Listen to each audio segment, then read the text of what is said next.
ایران کے خلاف جنگ کے حوالے سے آپ کو اپڈیٹ کریں کہ امریکہ اور یورپ آمنے سامنے آ گئے ہیں۔ جرمنی نے روسی تیل پر پابندیاں نرم کرنے کے امریکی فیصلے کو خطرناک قرار دے دیا ہے۔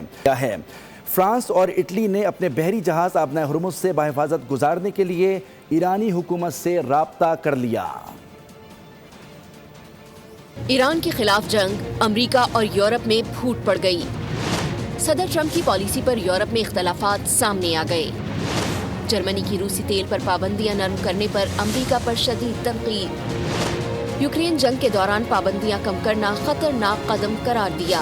جرمن چانسلر کا کہنا ہے کہ پابندیاں نرم کرنے سے پیوٹن کی جنگی طاقت بڑھ سکتی ہے۔ روس کو جنگ کے لیے مزید فنڈز مل سکتے ہیں۔ یورپی رہنما روس کو ایران جنگ کا فائدہ اٹھانے سے روکنا چاہتے ہیں۔ ادھر فرانس اور اٹلی نے اپنے بحری جہاز آبنائے ہرمز سے باحفاظت گزارنے کے لیے ایرانی حکومت سے رابطہ کر لیا۔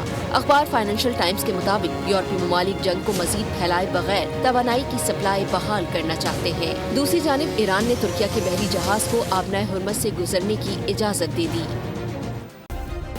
سبسکرائب کریں اور بیل دبائیں تاکہ کوئی خبر رہ نہ جائے۔